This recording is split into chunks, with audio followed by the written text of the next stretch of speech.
Aşkım, ne yaptın, hazır mısın? Bak ben böyle kolu kırarım ama hadi hayırlısı ha.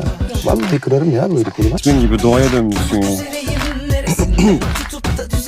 Böyle bir yürüme şekli yok yani. Resmen koşuyor. Doğaya dönmüşsün falan filan.